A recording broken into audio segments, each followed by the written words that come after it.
I'm telling this once because this story needs to be told. And then I'm closing the door on this subject. I'm hoping it works for me. And if you are the person that found this through the search, hopefully it will help you too. Because clearly you need to hear it right now. Right, I think I'm ready. Before we go any further, I need to be honest with you.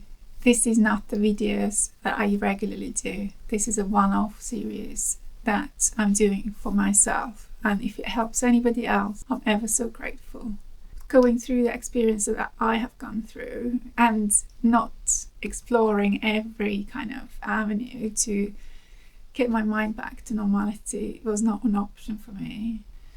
So if you're here for the career advice or restructure advice, this is only one-off video.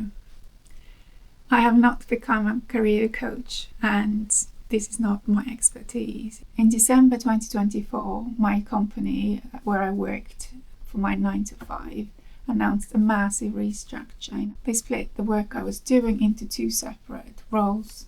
One is analytical and the other is just a regular accounting. I remember feeling this awe of confidence that I've got it. I'm an analyst. Clearly that is where my journey will take me. I love the deep complex diving into data and advising others the resolutions that I found.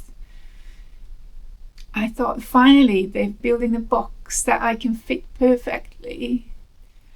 What I didn't realize is that is the beginning of my 2-year-long mental breakdown. Because of the restructure, I had to interview for my own role I've just applied for 2 years prior and was showing great results. I was sitting in a meeting, feeling confident. The information to him, explaining the variances in the areas, underspends in staff costs, but overspends in casuals.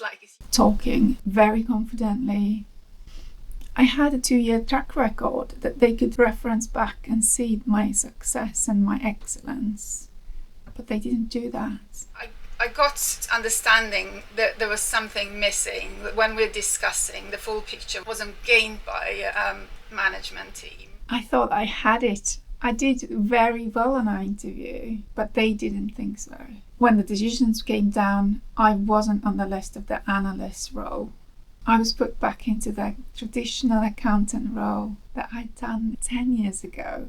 This was not my desire at this time. It was a physical shock.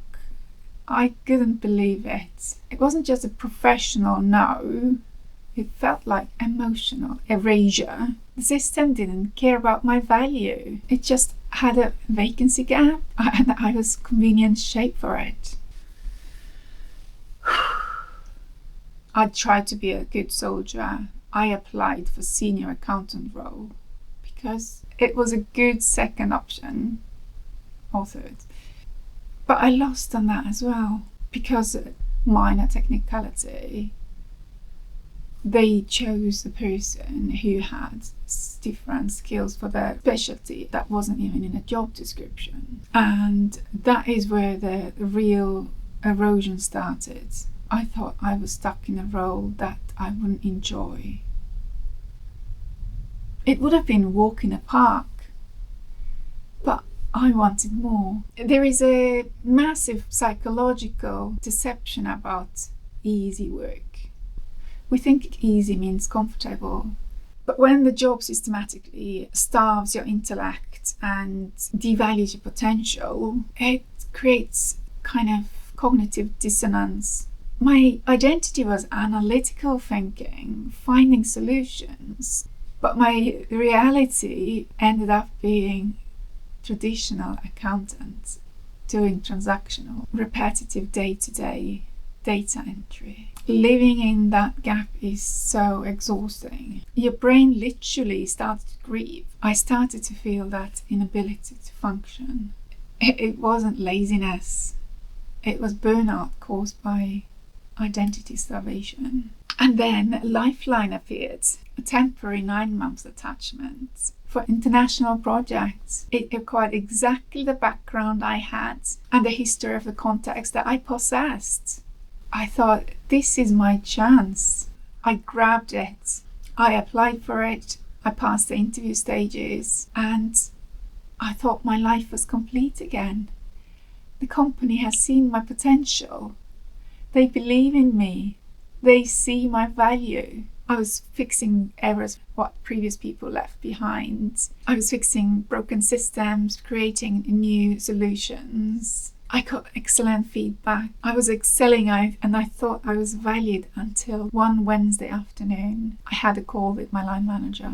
In the corporate world, excellence is sometimes seen as a threat. My seniors were seeing me performing better than them, perhaps. So instead of praising me and giving me new opportunities, I was sent back to my substantive post, the boring transactional data entry.